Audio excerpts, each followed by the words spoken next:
You are always held with unconditional love. When you look up at the moon and stars, you can feel your soul's connection to the entire universe and all its beings. It's possible to make every decision with your mind, body, and spirit in total alignment and wholeness.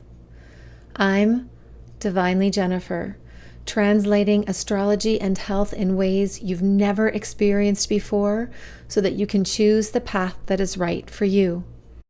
And this is the Juicy Astrology for August 23rd through August 30th, 2021. Welcome. Beauties, I can't believe I'm actually sitting outside doing a recording. It feels like forever.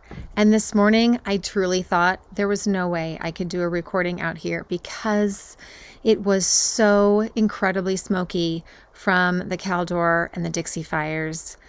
And I am so impressed with Mother Nature and her ability to transmute everything that is happening out in the world and through these fires. It was literally raining ash the other day. And it was like she sent all the smoke to Lake Tahoe. The lake absorbed, the waters absorbed the smoke, and there was even a little breeze. And here we are with blue sky and singing birds. So, my love, where are you focusing your energy after the creative bursts of Leo? What are you doing to support your health through nature and routine? We are now in Virgo season. After that blue Aquarius and Leo full moon, the sun has moved into Virgo, the last of the personal celestial bodies to do so. It's time to get organized and focus on the details. My dear friend Anne likes to say, work smarter, not harder. She's so right. When we work with the natural rhythms of our body and the cosmos, we can help our body and our mind to become more efficient so that we can then more easily bring our magic to the world. For most of us, the 9 to 5, or for a lot of people, 7 to 6, depending on their commute, Monday to Friday schedule of the work world goes against our nature. But there is no option because those are the structures and boundaries, Saturn, that the government, Pluto and Capricorn, and most influential corporations, Aquarius, have created for their own benefit. But what if there were another way, Uranus and Taurus? That's one of the reasons why I love making these videos and audios available to you for free.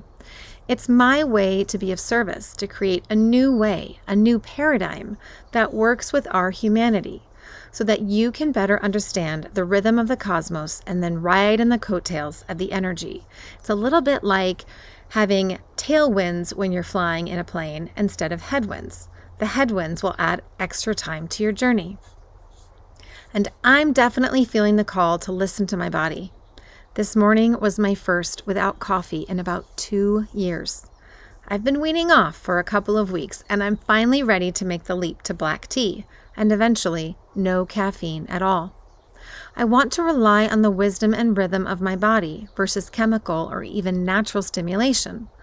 Likewise, as all 3 of my kids start their classes tomorrow, I'm recording this on Sunday.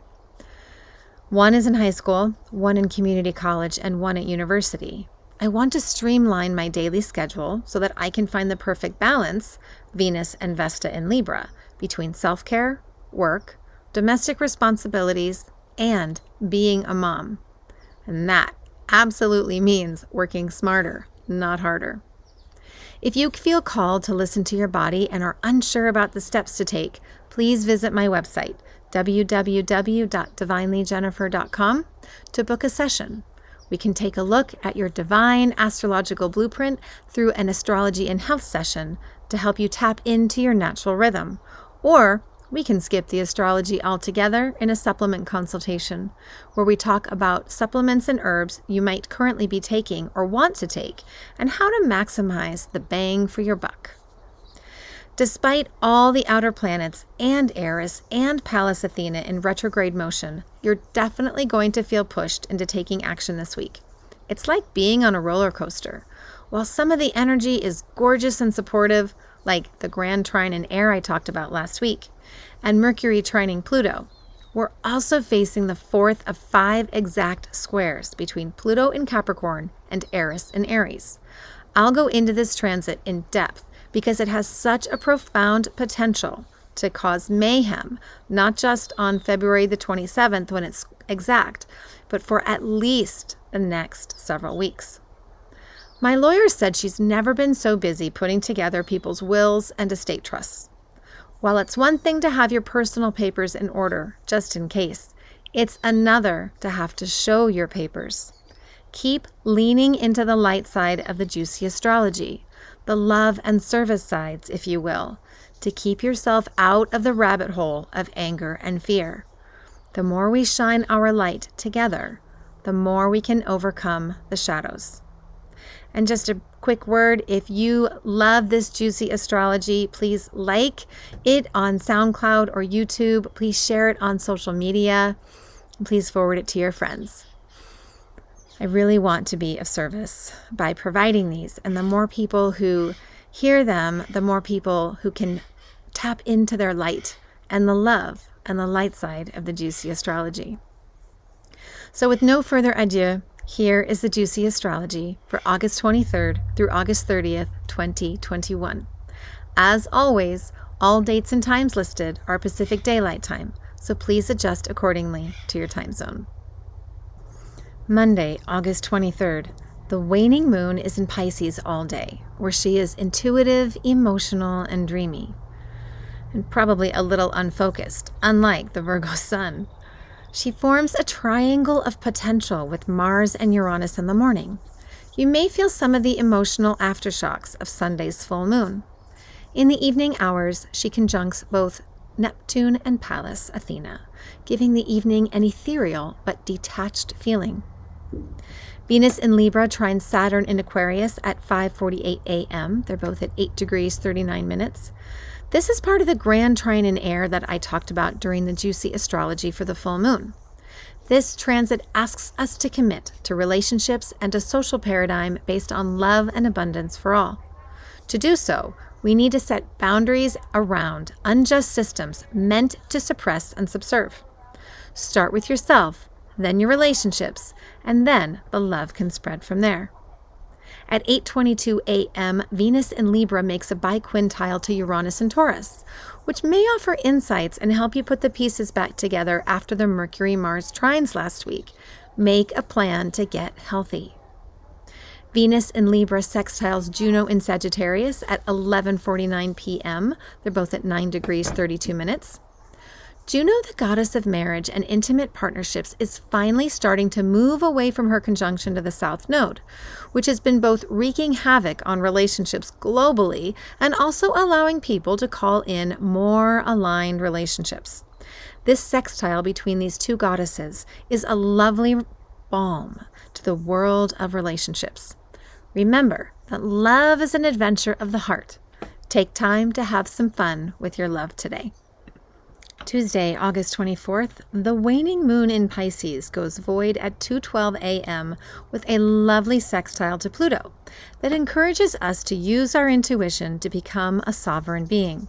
She's void all morning before entering Aries at 11:56 a.m., where she is feisty, independent, courageous, spontaneous, and a little self-absorbed.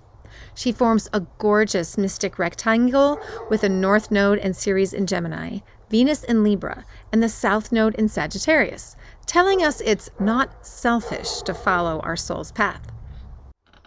Unbelievable. I just got stung by a yellow jacket. I can't believe it. Did not even get captured on camera because my camera froze. It was quite a moment. Anyway, where were we? Ceres in Gemini conjuncts the North Node of Fate, also in Gemini, and opposes the South Node of Fate in Sagittarius at 5:07 p.m. They're all at 6 degrees 30 minutes. This is an absolutely pivotal moment for Ceres, the goddess of fertility, creativity, conception, and nurturing, as she comes together for the first of 3 conjunctions with the North Node of Fate. While Ceres and the North Node have come together dozens of times in Taurus, the sign of her home, the last 3 centuries, they haven't joined in Gemini, the sign of communication, neighbors, and ideas, since June 2nd, 1741. This conjunction therefore marks a new era for Ceres. They'll make one more conjunction in Taurus on January 31st, 2022, and then they'll come together mostly in Pisces and Capricorn until they finally meet again in Gemini on August 5th, 2058. So we'll definitely want to make the most of the conjunctions today and on December 21st, 2021, just before the North Node moves back into Taurus on January 18th, 2022. The North Node won't be back in Gemini again until 2039. There are many ways we can make the most of this pivotal transit, and really any conjunction with the North Node is a seminal moment. First, the big question we can ask ourselves is, how can I bring more service and intention to my communications? How would your communications change if you knew that every word you spoke shaped your destiny? We would speak so differently to ourselves and to each other. Thus, how can you create nurturing communications with this intention? Remember that prayers and affirmations are included when I say communication. And really, communication is any exchange of thoughts, ideas, and feelings through both spoken and sometimes unspoken or written words. Likewise, if you have been thinking about conceiving communication such as a book, a column in a local newspaper, a YouTube channel, a podcast, or even an app, now is the time to start a daily journaling practice, whether written, audio, or video, and planting the seeds for this creation. You'll have all autumn and winter to nourish your creation into being. What makes this Ceres North Node conjunction even more potent and powerful is that it is part of the Grand Trine in Air, with Venus in Libra and Saturn in Aquarius, as well as the mystic rectangle I mentioned earlier with the moon. All of the cosmos is pointing to you, to your soul's path, and the creative forces within you. And let's face it, the systems of our world do everything they can to suppress these creative forces from the time we are young children, especially now with some 2-year-olds even having their own phones and tablets. Those forces are just begging to be given life. You'll have a chance to revise anything you start or conceive now in December, when Ceres and the North Node meet again during Ceres' retrograde. And again next May, when Mercury goes retrograde in Gemini, tracing almost exactly Ceres' steps in her retrograde. The most important action is to honor your truth and put words and thoughts to your soul's path. And come to think of it, Mars is also going to go retrograde in Gemini in 2022, giving us even another chance to revise. As this conjunction also includes an opposition to the South Node and is in proximity to an opposition with Juno, you may want to release any outdated notions or judgment you have around creative ways that you might communicate, especially in intimate relationships. Mercury in Virgo opposes Neptune in Pisces at 6:13 p.m. They're both at 22 degrees 19 minutes. Mercury follows Venus, who opposed the murky, watery depths of Neptune on August 19th. Mercury, if you recall, squared Neptune 3 times earlier this spring and summer, May 22nd, June 5th, and July 6th. Those squares highlighted many of the lies spoken recently in our society, as mainstream has focused its attention on a single story of truth, while censoring any other points of view. Which makes you wonder, what's actually the truth? Both planets were then and are also now in signs they rule, with Mercury ruling Gemini and Virgo, and Neptune ruling Pisces. This opposition truly highlights the polarities and deceptions around health in our world. Mercury in Virgo wants to talk about all the ways that Mother Earth helps us heal, from plants to mushrooms to forest bathing to drinking clean water and even having clean air. Having just joined with Mars last week and still close to Mars, Mercury is full of courage and strength. I see both a shadow side and a light side to this transit. The shadow side is more deception, more delusions, and more lies around health and well-being. The lighter side, which is so much juicier, is to speak from the divine sovereignty of your being, to tap into your deepest intuition and inner knowing to access the health practices that are right for you. One of the biggest mistakes we can ever make, and we see this every day in healthcare, is to assume that we know what is best for someone else and then tell them lies and half-truths to coerce them into doing something or taking a medicine or going through a procedure that they really don't want to do. Wednesday, August 25th. The waning moon in Aries is busy today. She continues her air-fire mystic rectangle all morning with the North Node and Ceres in Gemini, the South Node and Juno in Sagittarius, Venus in Libra, and now Chiron in Aries. Doing what brings you joy is healing. Healing can also be fun. Mercury in Virgo opposes Pallas Athena in Pisces at 12:43 a.m. They're both at 22 degrees 43 minutes. After yesterday's opposition to Neptune, Mercury is ready for a new strategy around health and well-being. It's possible that you may need to make some changes to your daily routine to make more room for practices and habits that support your health. Thursday, August 26th. Today the cosmos is really busy in the morning. The waning moon in Aries meets with Eris, the goddess of the wounded feminine, and squares Pluto in Capricorn. Watch out for anger and frustration, which could be misdirected or unintentional, or could be directed and intentional. I'll talk more about the impact of the Eris-Pluto square in just a minute. The moon goes void with a really lovely sextile to Jupiter at 2:14 p.m., reminding us to be ourselves in community in order to create the change we wish to see. She is void all afternoon and evening until she enters Taurus at 9:26 p.m., where she slows down and focuses on pleasure, practicality, abundance, fertility, and food. Venus in Libra opposes Chiron in Aries at 6:24 a.m. They're both at 12 degrees 12 minutes. Look, how you heal is your business, no one else's. When we heal and mentor from a place of love, we magnify our healing. Take this moment to offer healing love to someone. Say a prayer on their behalf, make them breakfast, or walk the dog so they can sleep a little longer. Health and healing are not about force, blame, or shame. Make it about love and watch the healing magic take fire. Mercury in Virgo enters in a yod today with Eris in Aries and Jupiter in Aquarius between 24 degrees 40 minutes and 25 degrees 14 minutes. Currently conjunct the moon and almost exactly square to Pluto. Eris, the goddess of the wounded feminine, is not in the mood for platitudes. Jupiter in Aquarius is feeling a little detached, cleaning up unfinished business from his adventures in Aquarius between December 2020 and June 2021. Think big ideas and innovations needing an overhaul because they are not in service to the collective. Luckily, Mercury is in discerning Virgo and has the opportunity to use the megaphone that Jupiter provides to make beneficial adjustments regarding health, healing, and the harvest. We'll feel this energy through Thursday. Mercury in Virgo trines Pluto in Capricorn at 7:23 a.m. They're both at 24 degrees 41 minutes. I love this transit. This is a beautiful moment to speak to your sovereignty, especially regarding natural health, and given the yod I just talked about. Mercury is finishing up his lovely journey through Virgo. I've heard so many people share their truths with love and reverence. That's really the heart of Mercury in Virgo, to speak with love and reverence. WWMMS. What would Mother Mary say?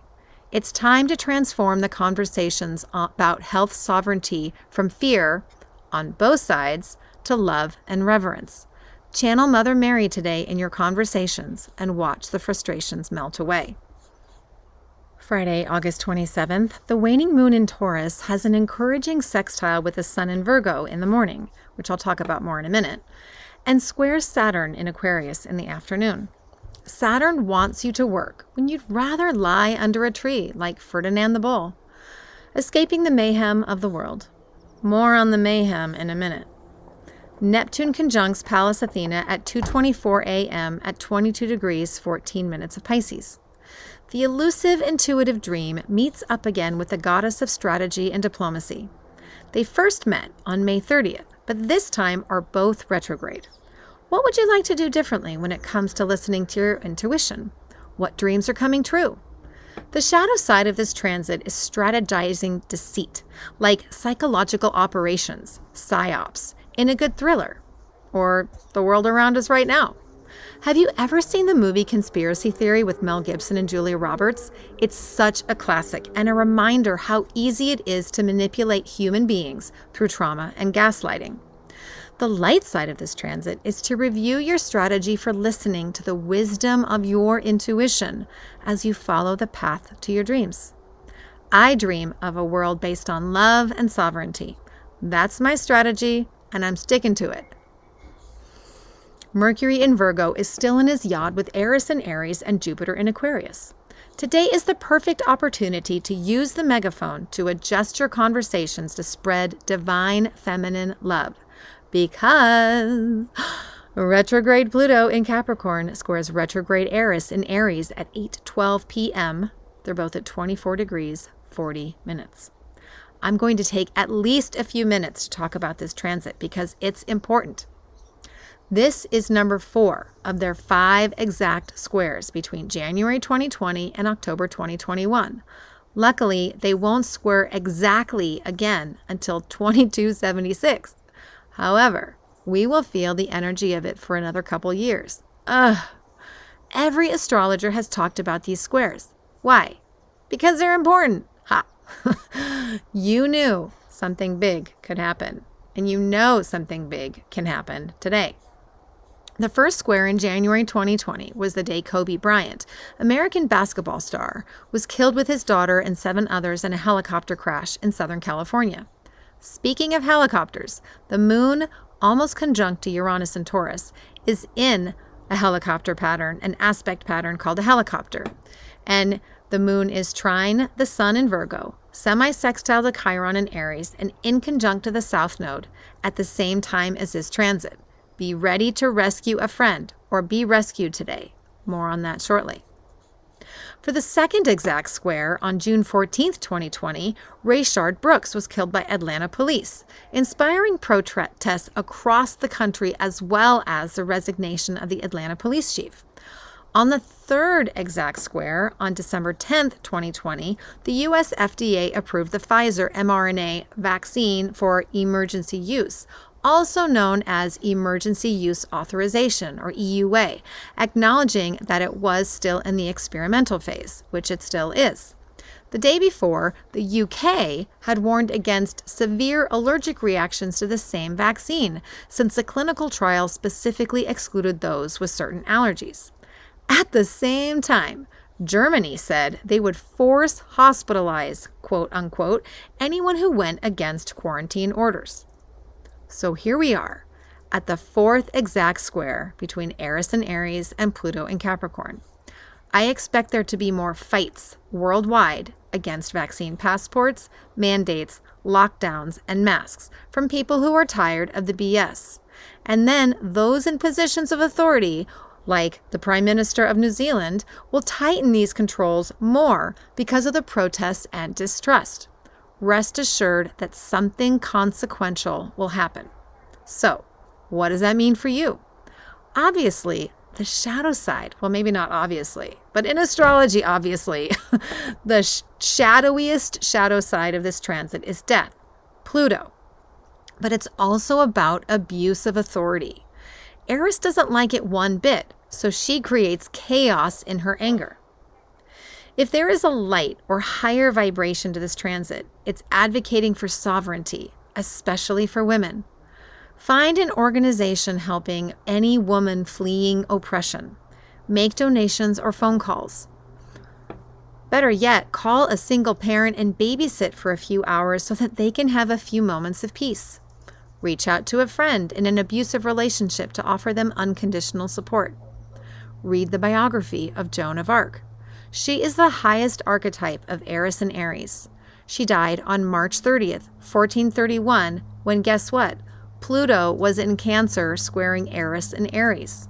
She was executed, burned at the stake as a witch by the Catholic Church, not for fighting for her homeland France or leading armies to victory, but for wearing men's clothing. That was her sin, and that is Pluto square Eris.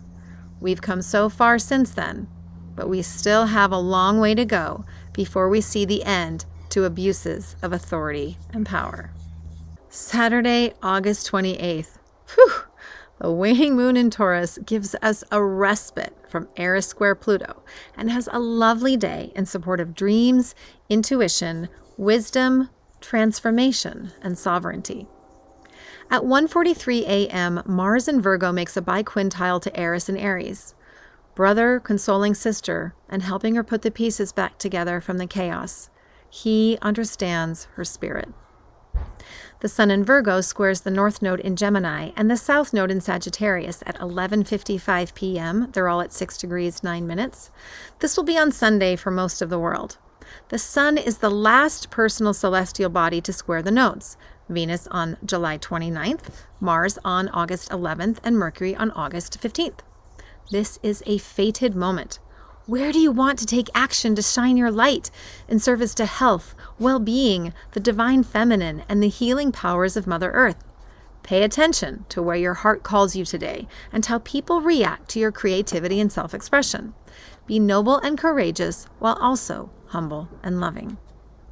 Sunday, August 29th, the waning moon in Taurus goes void with a lovely trine to Pluto at 7:58 a.m., reminding us that pleasure can be transformational so long as kept within boundaries.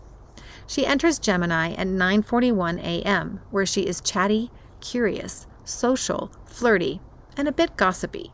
She conjuncts the North Node in the evening at the same degree, 6 degrees 9 minutes, that the Sun made his square. A moment to affirm your destiny. Mercury enters Libra at 10:09 p.m. Mercury flew through Virgo in 18 days. Whew. In Virgo, he was focused on the feminine and being discerning, while in Libra, he is all about justice, fairness, and peace. He wants everyone to have a voice. On the one hand, we could see massive protests, and on the other, it could be a time of diplomacy and bridge building. Because it's Libra, we'll probably see both. And finally, Monday, August 30th. The waning moon is in Gemini all day. He makes the last quarter square to the Sun at 12:13 a.m. before committing to healing and love. The Sun in Virgo squares Ceres in Gemini at 4:40 p.m. They're both at 7 degrees 48 minutes. Another action-oriented square for the Sun. After his square to the nodes of fate yesterday, you may be feeling fertile and full of ideas about how to get focused on shining your light.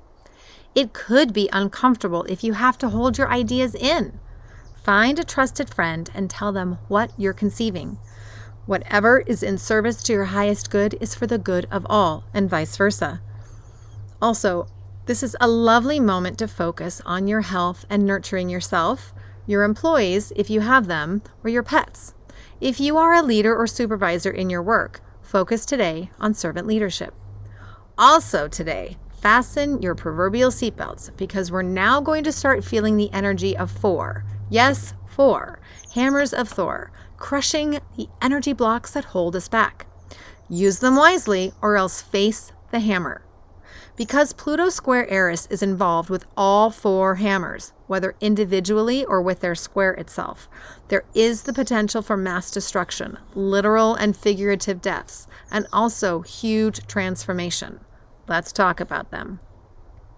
The Sun enters the energy of his first hammer with his square to Ceres in Gemini, and both bodies sesquiquadrate to Pluto in Capricorn. Use your creativity and ideals in service to transform authoritarian ways. Then, the Sun is the focus of a hammer with the Pluto-Eris square at the base. If you don't shine your light to transform the old systems that serve the power and greed of a few, then who will? Get to it. And if Pluto is involved, you know that Eris and Aries will be there to fight and create chaos. That's exactly the hammer with the Sun square Ceres sesquiquadrate Eris and Aries. Eris only wants us to birth that which is in service to the feminine or to the underdog. She is, after all, the goddess of chaotic creation. Let your art and creation be messy. Art can be cathartic, so let your anger out on your art, not on yourself or another human. The energy of these 3 hammers will peak on September 1st. I'll speak a bit more about this in the next Juicy Astrology. Finally, Vesta in Libra is square Pluto in Capricorn, both sesquiquadrate Ceres in Gemini. This is like a double whammy against the government and the old order. The goddesses are especially powerful together.